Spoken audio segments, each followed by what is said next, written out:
Good afternoon, guys. So what I decided to do was to do professional development over video for teachers who cannot come to the planning times, and your planning time doesn't coincide with the rest of the grade levels.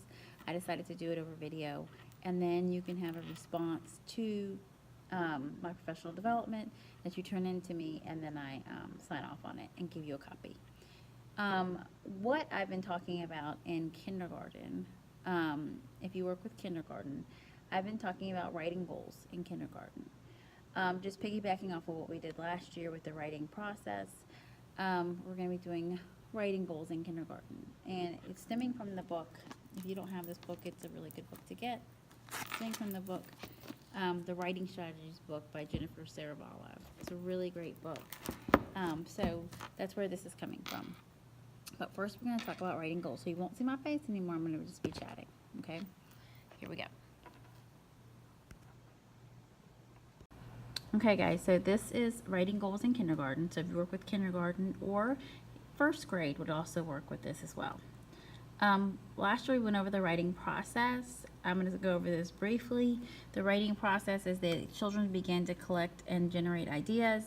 They choose an idea, which would only be for narrative. A seed idea, I mean, and then rehearse. They plan their piece, have their first draft, they revise or see it in a new way, they edit, and then they publish. Revising and editing can be peer editing and also teacher or student editing, self-editing, those types of things. So that's the writing process. Composing with pictures is one of the goals we're going to be going over. Composing with pictures are the goals. Engagement, generating ideas, focus, organization and structure, elaboration, word choice, conventions, and writing partners.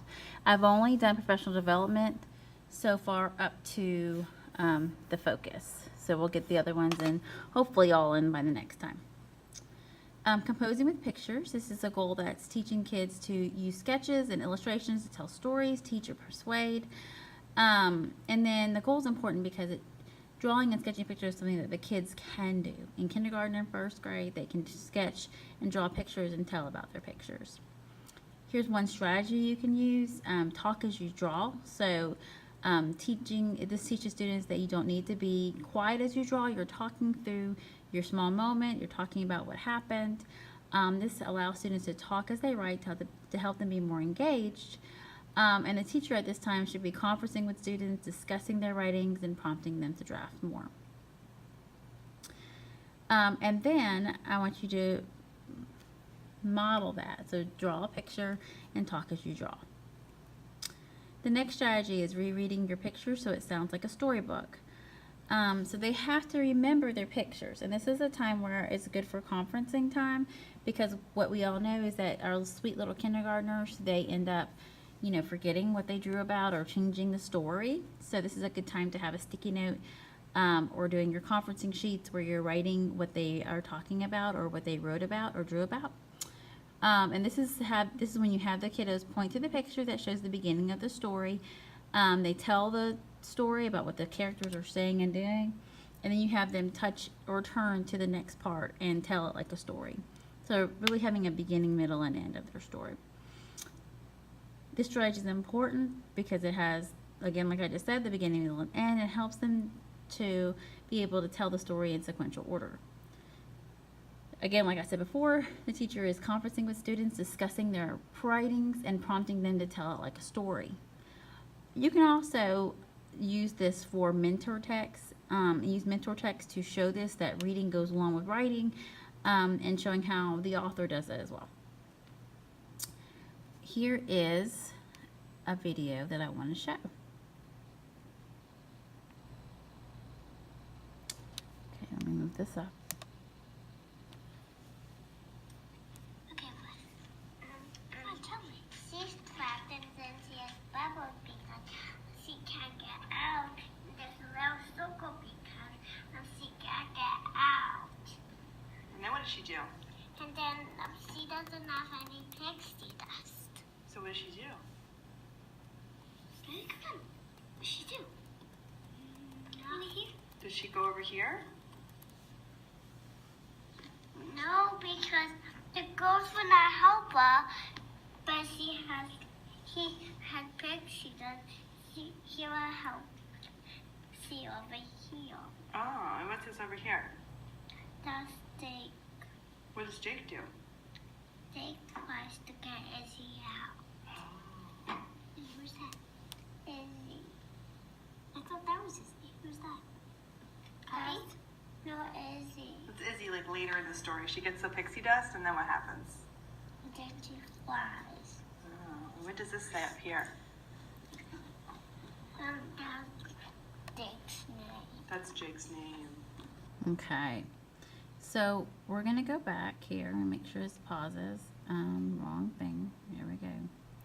All right. So that was that with that video. And in that video, it showed the little kid telling about what was going on in the story. That's exactly the questioning that should happen during that time. Composing with pictures. This is adding detail to make pictures easier to read. That's a strategy. You have the kiddos look at the picture and tell about any details you can add to it. It allows them to add details to their writing, and the teacher during this time is conferencing with students one-on-one in small group to discuss their writings and then prompting them to add more details to their text. And adding more details to their pictures as well. Here is adding details to the picture that you drew before. You can redraw the picture or add on to the other picture that you had. One of the other last strategies, I believe, is labeling your pictures, okay? Having the students point to something in their picture and repeat and write the sounds that they hear. It allows students to add details to their drawings by labeling, and then teachers should conference with students to help them do this and prompt them to do that. And this is for labeling your pictures to add details. Please remember when labeling your pictures, have a notebook, anecdotal notes, or sticky notes to write what your student has said what they're writing about. Don't write on their papers. I mean, this is what people go back and forth with the research with this.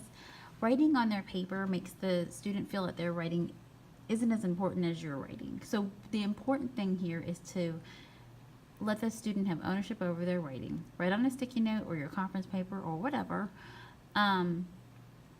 During this time. And then remember the value in one-on-one conferences. You should really try to conference with your students, some students every day. That's it for this professional development. It went quick. But the next one will be focusing on engagement, generating ideas, and focus.